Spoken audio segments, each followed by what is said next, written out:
Ancient monks used to say the mind never changes while it is comfortable.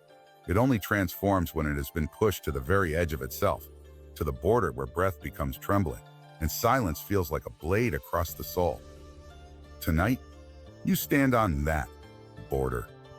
The world around you is still, but inside your chest, a storm rages with no name. You can feel it. The weight of every failure, every broken promise you made to yourself, every dream you buried beneath excuses and fear. It hits you like cold water thrown against a sleeping man. There is a moment in every warrior's life when the old self begins to crumble. You are standing in that exact moment now. The villagers would tell stories of a lone figure who walked through the mountains at dusk, a man whose presence felt heavier than his footsteps. They called him Hannya, not because he wore the demon mask, but because he had conquered the demon within. But Hannya was not always a master. He was once like you, lost, shattered, drowning in the noise of his own mind. And it was in the breaking that he was reborn. There is a certain night every warrior remembers, the night he finally falls to the ground, the night he finally whispers to himself, "I can't go on like this." For Hannya, that night came in the winter of his 20th year. Snow fell like ash over an empty world. He wandered the forest with the weight of 100 invisible chains on his back. His breath was shallow, his thoughts were louder than the wind. He had failed in every way a man can fail, as a son, as a student, as a fighter. He carried shame like a second skin. Every direction felt wrong. Every choice felt doomed. Every dream felt too far. He collapsed beside a frozen river, and for the first time in his life, he did not try to stand back up. He simply let himself break. And in that breaking, something ancient awoke.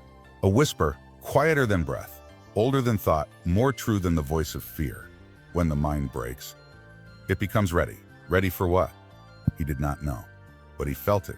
A subtle shift, a quiet opening, like a door inside him had been left unlocked after years of being barred shut. It was as if the collapse itself was not a failure, but an invitation. The old masters taught, before a warrior can rebuild his mind, he must return it to zero. This is the first principle of the Hannya Doctrine, the path of rebuilding yourself from absolute nothing. Most people try to change while still clinging to the old pieces of who they were. They hold on to their past, their habits, their stories, their wounds, their excuses. But change cannot happen while the old self still occupies the throne. A cup already full cannot be filled. A mind already crowded cannot transform. A heart already armored cannot feel truth. Hannya, lying in the snow with shattered breath, realized something powerful. The mind he had built was no longer fit to carry him into the life he wanted. So he surrendered that mind. He let the old patterns die. He allowed the collapse instead of resisting it. And in that surrender, not weakness, not defeat, but honest surrender, the transformation began. He had heard stories of monks who could hear the truth inside silence, men who spoke little, but saw much. Masters who understood that silence is not the absence of sound, but the presence of clarity. So Hannya did what the weak avoid. He listened. The wind became his first instructor. Its slow, steady rhythm reminded him that movement can be calm. That change does not always roar. That growth can be quiet, patient, almost invisible. The river beneath the ice became his second instructor. It flowed even when frozen, teaching him that life continues beneath the surface, even when the outer world seems still. The cold became his third instructor. It bit his skin, forced him into presence, and reminded him that pain is not the enemy. Avoidance is it. And in the silence of that winter night, with only the breath of the world around him, he understood the truth that would guide him for the rest of his life. I must rebuild myself. From nothing, every man has a demon. Not the kind made of smoke and teeth, but the kind made of memory and fear. Hannya's demon whispered to him, "You're not meant for greatness. You're too far behind. You failed too many times. A people like you don't change." This voice is universal. Every human hears it. Only a few confront it. Few are defeated. But Hannya did not fight the demon that night. He did something far more powerful. He watched it. He observed the voice as if it belonged to someone else. The monks call this kensho. He's seeing the nature of the mind. The moment you observe the inner demon instead of obeying it is the moment its power fractures. The demon feeds only on your belief in it. And for the first time, Hannya questioned it. What if everything you've told me is a lie? The demon recoiled. Silence followed. Not peace, but the tense silence that follows a cracked illusion. This moment marks the birth of every true warrior. Not the moment he swings a sword, but the moment he stops believing the lies inside his mind. As dawn edged over the mountains, Hannya stood up. His body was weak, his legs shaking, but his spirit felt strangely calm. He made a decision, one so simple yet so life-altering that it would rewrite every chapter of his existence. From this moment forward, I will master my mind. Not I will try, not I hope so, not a maybe someday. A vow, a contract signed in breath, suffering, and silence. He did not know how he would do it. He had no teacher, no technique, no certainty, but he had something stronger than all of that. A mind that had finally become empty enough to learn. It begins in the moment you finally stop running from yourself. Hannya did not rise a master that morning. He rose as a beginner, a man stripped of illusion, ready to rebuild from zero. And that is where your path begins too. But in the quiet, brutal honesty of admission, my old mind is no longer enough for the life I seek. This is not defeat. It is awakening. The world has told you that breaking means failing. But the ancient warriors knew the opposite. Breaking is the doorway through which the new self enters. This is the first step of the Hannya Doctrine. This is where your rebirth begins. Every rebirth begins in a place the world misunderstands. Not in the roar of achievement, but in the quiet discipline of emptiness. After Hannya rose from that frozen riverbank, he did not return to the village. He did not seek comfort, praise, or familiarity. He walked deeper into the mountains. The air thinned. The world went silent. The trees grew older, their bark carved by centuries of storms. He went where no one could follow, not because he sought isolation, but because he sought clarity. A man cannot rebuild his mind in the same environment that broke it. A warrior must step out of the world to truly see it. And so began the discipline of emptiness. His first teacher was dawn. Not the sun itself, but the ritual he formed around it. Each morning, before the sky accepted its first line of light, Hannya sat on a flat stone overlooking the valley. His breath rose in pale clouds. The cold gnawed at his bones. The darkness wrapped him like a cloak. But he sat, motionless. The villagers would have called it meditation, but for him, it was something older, something more primitive, a returning. He returned to himself, to his breath, to the present moment that fear always tries to escape. Silence was brutal at first. In silence, the mind begins to reveal its true nature, its chaos, its cravings, its noise. Thoughts crashed like waves against the cliffs of his awareness. You won't change? You're wasting your life. You're alone. Well, you're nothing. But Hannya stayed.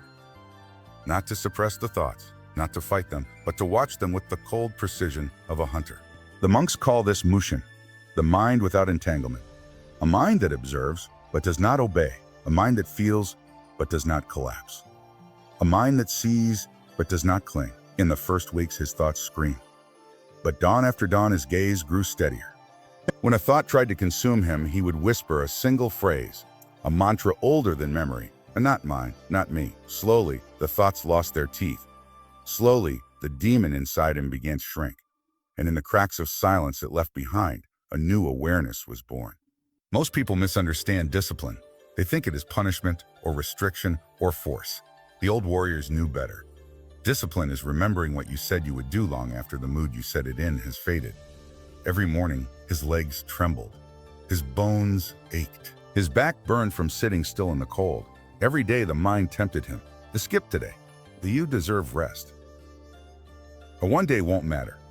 And every day he answered the same way. If I cannot command myself in small things, how can I command my destiny in great things? Discipline, he realized, was not about the task. It was about identity. Every time he showed up for himself, he weakened the old self. Every time he resisted temptation, he starved the inner demon. Every time he kept a promise to his future self, he shifted who he was becoming. Discipline is not a cage. It is a doorway, one only the worthy can walk through. One morning, after weeks of practice, Hannya climbed to a high ledge. The world stretched beneath him, the valley, the river, the old road he once walked. He looked down at the distance he had traveled. Not the physical distance, but the distance between the man he was and the man he was becoming. He whispered, "I did not come here to escape the world. I came here to learn how to face it." As he spoke, the wind answered with a slow, heavy gust. It nearly pushed him off balance. He steadied himself, then realized something profound. The wind does not apologize. Life does not soften itself for your comfort. The world does not bend for your convenience. The only thing that can bend, the only thing that must bend, is the mind. A warrior adapts. A weak man complains. A warrior adjusts. A weak man resists. Standing on that ledge, he made a second vow. I will train my mind to stand firm, even when the world tries to push me. This vow would become the foundation of the doctrine. Hannya began a second practice. Each day after meditation, he would walk 1,000 steps up the mountain trail. Not fast, not rushing, not competing. Just stepping. Slow, deliberate, fully present. Every step became a lesson. When his legs burned, he learned endurance. When his lungs strained, he learned breath control. When his mind tried to quit, he learned focus. When the path tilted sharply upward, he learned to embrace discomfort. And when the path steadied again, he learned not to become complacent. 1,000 steps a day, not for strength, not for fitness, but for awareness. Walking teaches what sitting cannot. Sitting teaches what moving cannot. The warriors of old knew this. A man must train his mind in stillness and sharpen it in motion. And step by step, breath by breath, Hannya rebuilt himself. A blade that is never sharpened grows dull without realizing it. So too does the mind. Most people do not notice how weak their mind has become, how easily distracted, quickly overwhelmed, how addicted to noise, how uncomfortable with silence, how terrified of their own thoughts. Hannya realized the truth. The modern mind is not broken, it is untrained. So he trained his mind the way a swordsmith trains steel. First in fire, the fire of discomfort. Then in water, the cool clarity of silence. Then in repetition, the steady forging of habit. Then in pressure, the tests that reveal fractures. Then in polish, the refinement of awareness. The more he trained, the more he saw the world differently. Noise became obvious, fear became predictable. Thoughts became transparent. Emotions became signals rather than storms. He no longer chased strength, he cultivated it. He no longer searched for peace, he embodied it. He no longer tried to control the world. He mastered the only kingdom he ever truly owned, the kingdom within. Weeks passed. Winter deepened.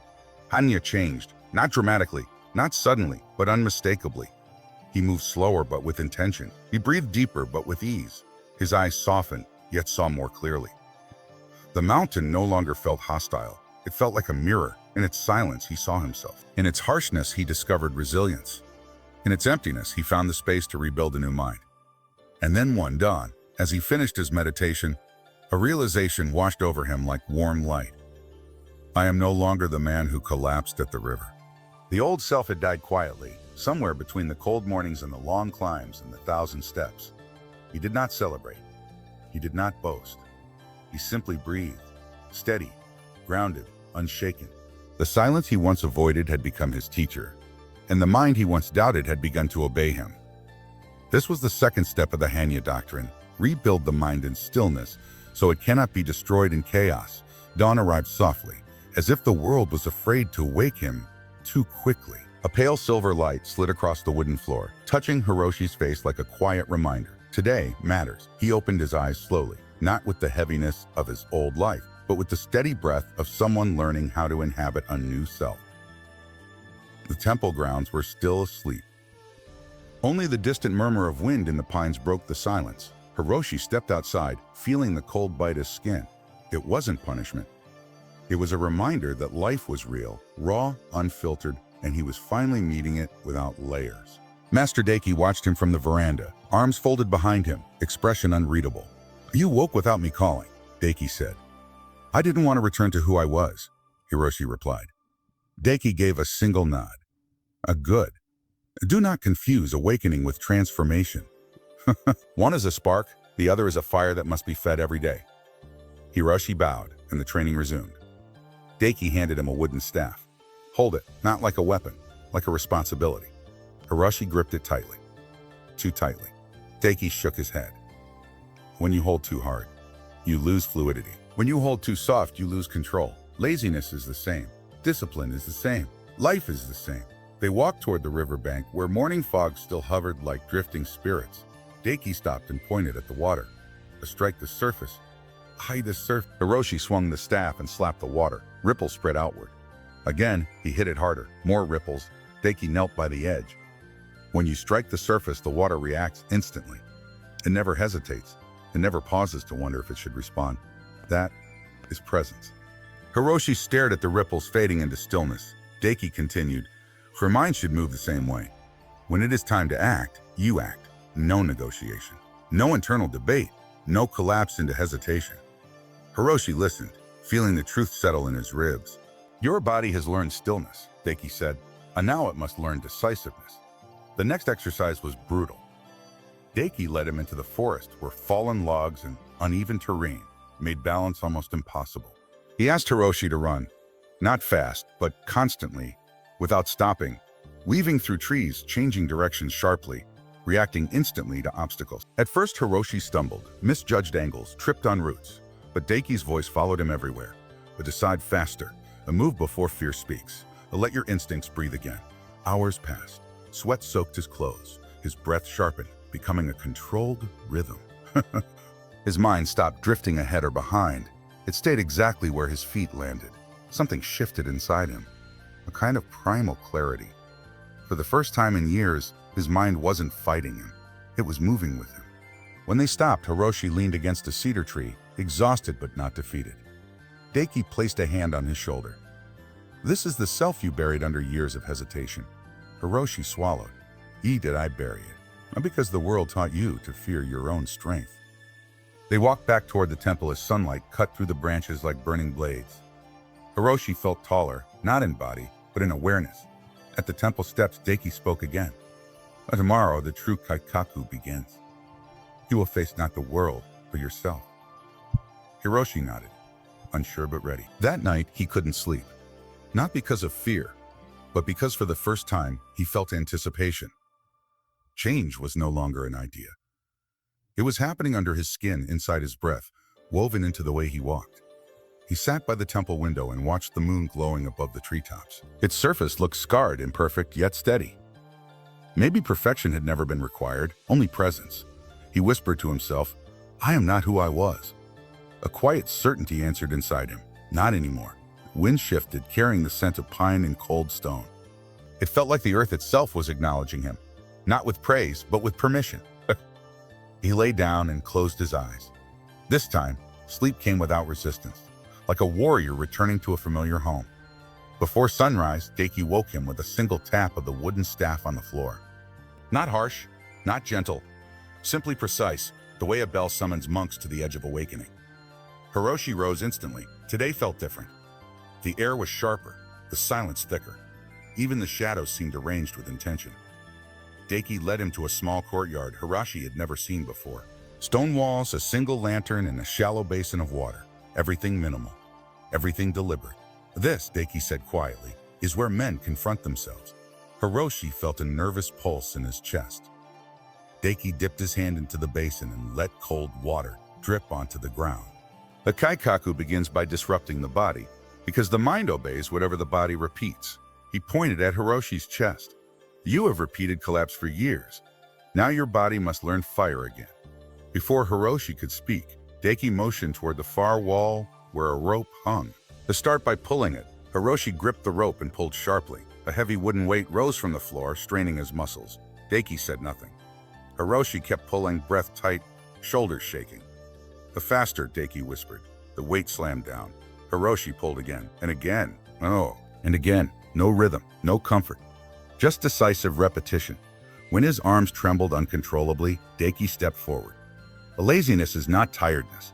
Laziness is the moment you decide that discomfort is a command instead of a suggestion. Hiroshi grit his teeth and lifted again. The rope burned his hands, his back ached, but something inside him refused to surrender. When Daiki finally ordered him to stop, Hiroshi fell to his knees, breath ragged.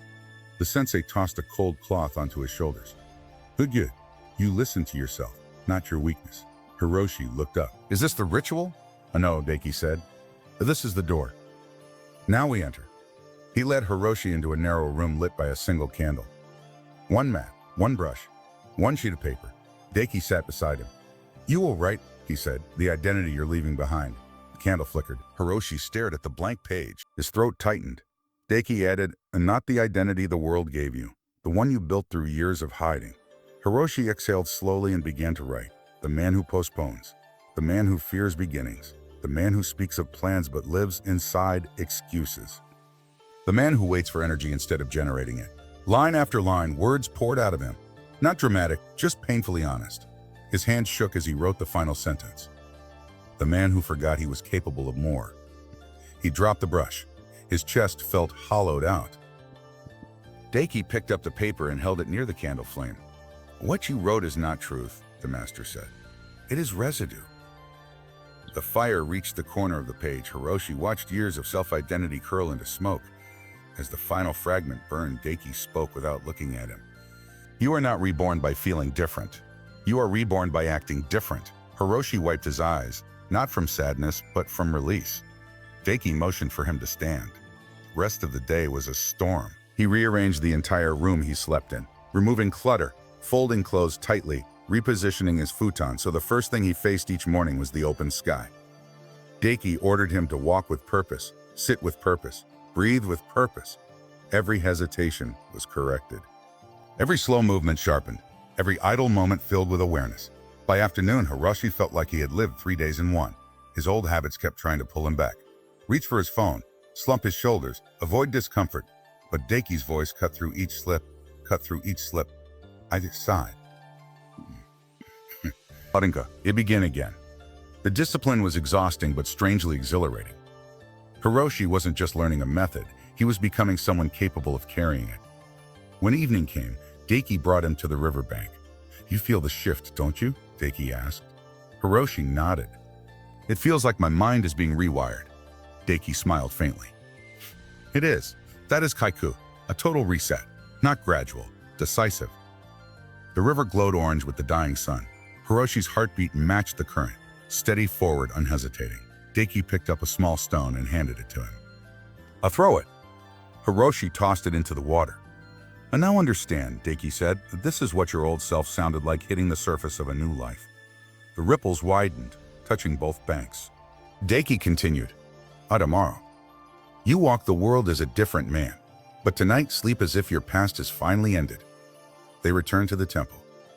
Hiroshi lay down on the fresh futon he had aligned himself. The sky outside was clear, a deep blue canvas with a single bright star. He closed his eyes, and for the first time he didn't feel like he was trying to change. He felt like he already had. The next morning, Hiroshi stepped out of the temple gate with a posture he didn't recognize as his own. Not forced, not proud, just aligned.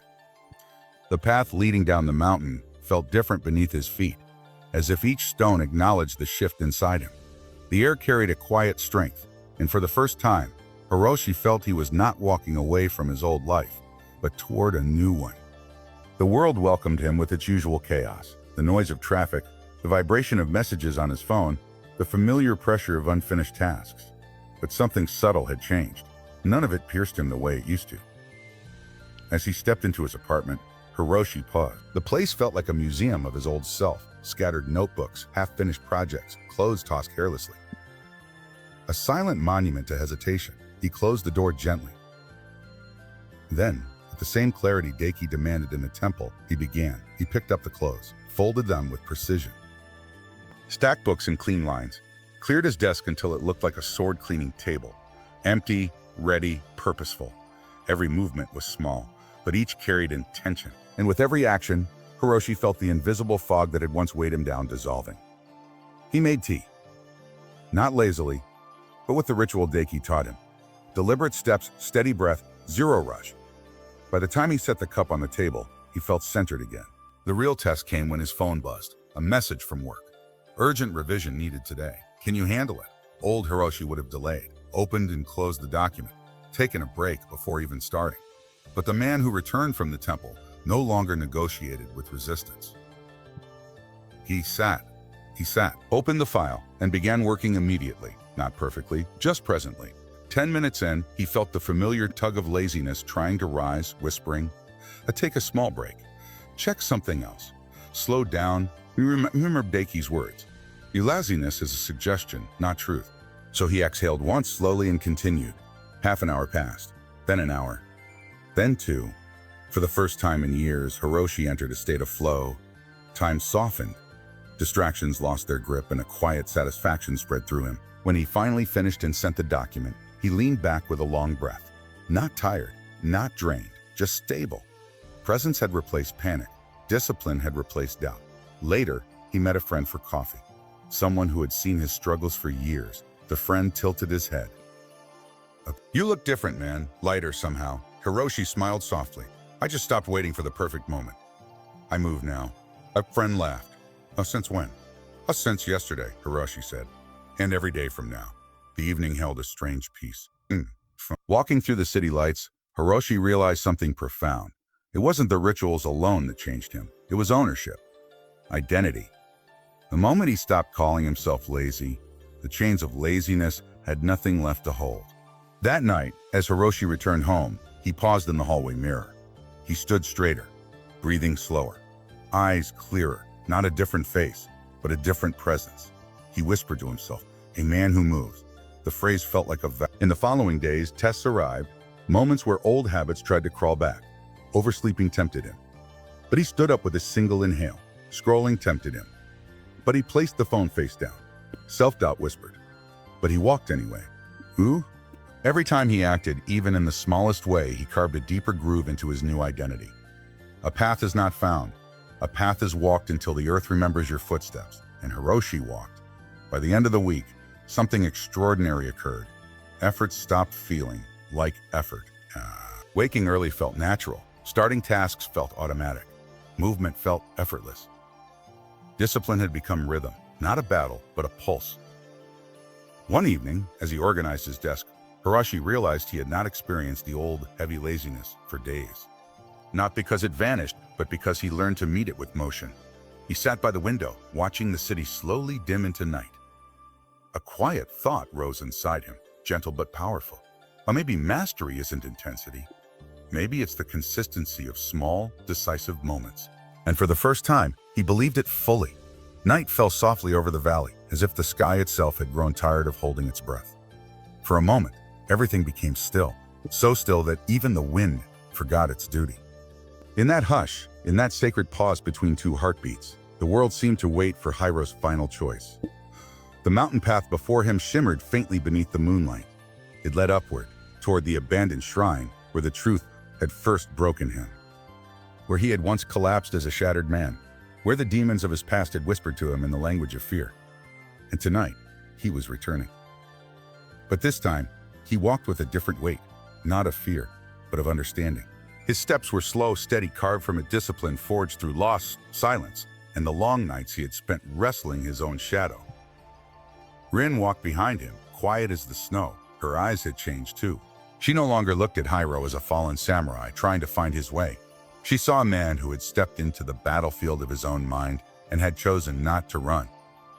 Taro carried a lantern, its soft glow painting the stone steps in gold. Kaoru walked with her staff, breathing deeply as if pulling the night into her lungs. Emi followed last, the youngest of them, yet perhaps the most certain that something sacred was about to happen. No one spoke. Words had done enough. Tonight, only presence mattered. When they reached the shrine, its wooden pillars creaked with the sounds of old ghosts shifting. The place smelled of pine sap and cold memories. Hiro paused at the entrance. His hand trembled, just once, before he closed it into a fist. "This is where you broke," Rin whispered behind him. Hiro inhaled slowly. "And this is where I stopped breaking." He stepped inside. The air was colder, thinner. Dust floated like tiny spirits caught in moonlight. Hiro walked to the center of the shrine, the spot where he had once fallen to his knees, clutching his head as the weight of shame threatened to drown him. The floorboards still remembered. Even the silence remembered. Even the silence remembered. He knelt down and touched the wood. It was rough beneath his fingers. Familiar. Honest. A mirror not of the man he had become, but of the man he had avoided being. Kaoru's voice rose calmly from behind him. "Hiro, what do you see here now?" He closed his eyes. "At first," he murmured, "I saw failure. Cowardice. A man unworthy of the life he was given. And now?" Kaoru asked. Hiro opened his eyes. "And now, I see the birthplace of who I'm becoming." A small breath escaped Rin. Taro lowered the lantern, letting its glow rest on Hiro's face, half shadowed, half lit. Kaoru stepped closer. "Then speak to the man you were," she said. "Tell him what you've learned." Hiro's throat tightened. His past self felt close, like a ghost sitting across from him. He bowed his head, speaking softly, not to the shrine, not to them, but inward. You were not weak, he said. You were wounded. You ran not because you were a coward, but because you never learned how to stay. His voice shook, but his words did not. You broke because you had been carrying the lives of others without ever learning how to carry yourself. He exhaled slowly. But I am here now. And I will not abandon you again. The shrine seemed to breathe with him. Footsteps approached, gentle. Rin knelt beside him. The man you were carried pain, she whispered. And the man you are now carries purpose. He looked at her, searching for something in her eyes. Why didn't you give up on me? He asked. Rin gave a faint, almost broken smile. Because I saw you holding your darkness with both hands, trying to understand it instead of run from it. Most people never try. Emmy stepped forward, her small hands clenched by her sides. And because we all needed someone to go first, she said, saying. We needed someone to face their demons so we would believe it was possible. Hyro closed his eyes. A single tear slipped down, falling onto the shrine floor. Not in sorrow, but in release. Kaerua spoke again quietly. Hyro, rise, he did. And something in the air shifted, as if the mountain had been waiting for this moment. The wind returned, threading through the open door, carrying with it the scent of cedar and snow. Kaerua looked at him, her eyes old with wisdom. You came to the shrine as a man haunted by his past, she said. And now you stand as a man who understands it. That is how warriors are born. Not through strength, but through surrender. Not through victory, but through returning to the place they once feared most. Taro raised the lantern higher, illuminating Hyro's face fully, and for the first time in years it held no shadow. Kaerua nodded once. You have completed your circle. Rin stepped closer, until they stood almost shoulder to shoulder. So what happens now? She asked quietly. Hyro breathed deeply. And now, I live without running. Rin smiled. And the path? It continues, Hyro said. But this time, I walk it awake. Kaerua turned toward the door. Then the shrine has given you what you came for. Hyro looked at the old wooden beams one last time. Not with fear, not with regret, with gratitude. As they left the shrine, the moon broke through the clouds, washing the mountainside in sun. The night air felt lighter, as if the world had exhaled with him. They descended the stone steps slowly. Rin walked beside him, their shoulders brushing in quiet companionship. Taro hummed a soft tune, something his father once sang during long journeys. Emi hopped from stone to stone, her breath visible in the cold air, glowing with innocence. Kaerua followed silently, steady as a mountain shadow. Halfway down the path, Rin stopped. Arrow, she called softly. He turned. She held his gaze for a long moment, as if searching for something only she knew how to recognize. You know, she whispered, most people die with their demons untouched, never once facing the place that hurt them, never once returning to the room where their soul first cracked. Hyro lowered his head slightly. I know. How about you? She stepped closer. You went back. He nodded. Because I wanted to live, he said. Not just survive. Rin's breath trembled. She placed her hand gently over his heart, a touch that was neither romantic nor distant. It was a recognition. This, she whispered, is what makes you a warrior. Hyro held her hand for a moment. Then he let it go, not because he wanted to, but because he understood this too was part of the path. Warriors don't cling, they carry. They continue. At the foot of the mountain, the first hint of dawn touched the horizon. A faint warmth, soft but undeniable, spread through the sky. They reached the small clearing where Kaeruas often trained them. Hyro stopped and looked at the horizon, the new light emerging like a truth long hidden. Rin stood beside him. So she whispered, what will you do with this new beginning? Hyro's answer came like a steady heartbeat. I will live each day as the man who returned, he said. The one who didn't turn away from his pain. He looked at his hands, scarred, steady. And I will teach others what I have learned, that the mind can be rebuilt, that the spirit can rise again, that no matter how shattered you become, there is a place where you can return and rebuild from nothing. The sun rose. Golden light washed over them, erasing the last fragments of night from Hyro's face. He stepped forward into the dawn, not as the man he had been, but as the man he finally chose to become. The path awaited him. And this time, he walked it untouched by the storms within.